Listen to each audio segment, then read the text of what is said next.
Jharkhand BJP के राज्यसभा सांसद दीपक प्रकाश महागठबंधन में जेएमएम की उपेक्षा की खबरों पर चुटकी ली है। तो वहीं उन्होंने कहा कि एक बार फिर बिहार में एनडीए की सरकार बनने जा रही है। पीएम मोदी पर पूरे देश को भरोसा है। वहीं दीपक प्रकाश से बातचीत की हमारी संवाददाता रुचि ने। करके गैजेट नोटिफिकेशन केंद्र ने जारी कर दिया है और इसे लेकर के अगर आम जनमानस की बात करें तो उनमें भी खुशी है, चूंकि 2012 के बाद लगभग ये मांग रही थी और कई राजनीतिक दल अपनी अपनी रोटियां भी सेक रहे थे। हमारे साथ बीजेपी से राज्यसभा सांसद हैं दीपक प्रकाश सर।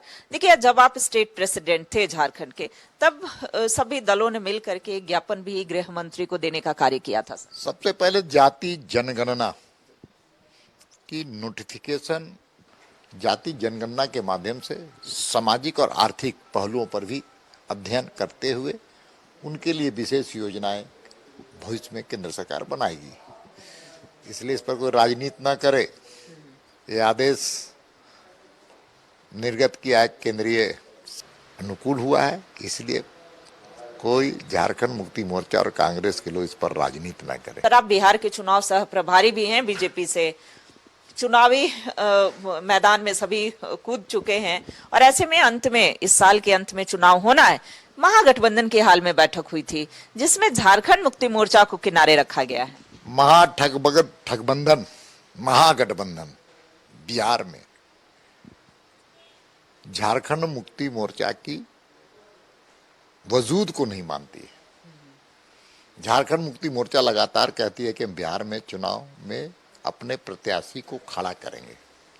अब ये देखना है कि झारखंड मुक्ति मोर्चा के कथनी और करनी में कितना अंतर है। उपस्थिति इनकी बैठक में आमंत्रण नहीं देना, उसमें भी झारखंड मुक्ति मोर्चा के कद्दावर नेता सुप्रियो भट्टाचार्य ये कहते हैं कि हमें जब आमंत्रण ही नहीं मिला तो हम ऐसे में नहीं जाते हैं, लेकिन चुनाव लड़ेंगे और 16 सीट पर लड़ेंगे। अब सुप्रियो जी बोल रहे हैं, हेमंत सोरेन जी का निर्णय कब आता है, कब झारखंड मुक्ति मोर्चा वहां पर पटना के बिहार के सरजमी पर घोषणा कर दी और अपने 16 स्थान जो उन्होंने तय किया है उस पर चुनाव लड़ने के लिए उम्मीदवारों की तैयारी कब से शुरू करती है, ये देखना हमारे जैसे एक सामाजिक एक राजनीतिक कार्यकर्ता को, क्योंकि फुफकारना आसान है, काटना और काट करके डसना अलग चीज है।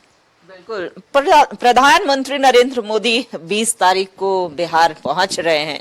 बिहार में उनकी रैली हुई, संभवतः आप भी रहेंगे ही। सर, क्या कहेंगे? चुनाव को जमीन पर उतारने का काम किया और उपलब्धियों को अगर कहा जाए तो बड़ा सा आंकड़ा लेखा जोखा मोदी जी के ने जमीन पर उतार करके बिहार की जनता को भेंट करने का काम किया। और डबल इंजन की सरकार है, नीतीश कुमार जी की सरकार ने बहुत ही बेहतर, अच्छा गांव, गरीब, किसान, मजदूर, नौजवानों के लिए काम किया है। आधारभूत संरचना, पानी, बिजली, सड़क, चिकित्सा, सबके लिए बेहतर काम किया है। तो अब डबल इंजन की सरकार, जनता का स्नेह, आशीर्वाद फिर से मिलेगा और फिर से एनडीए गठबंधन की वहां सरकार बनेगी। बिल्कुल। तो सर का धन्यवाद। एनडीए गठबंधन की सरकार बनेगी ये दावा है और प्रधानमंत्री नरेंद्र मोदी की संभवतः ये दूसरी बार चुनावी महारैली होगी। और देखिए, पूरी तरह से सभी राजनीतिक दल चुनावी मोड में आ गए हैं, लेकिन झारखंड मुक्ति मोर्चा को जिस तरीके से दरकिनार किया है महागठबंधन ने, क्या आने वाले दिनों में इनका गठबंधन बिहार में रहेगा या फिर नहीं रहेगा? कैमरामैन मानस के साथ रुचि शर्मा, न्यूज़ 11 भारत, रांची।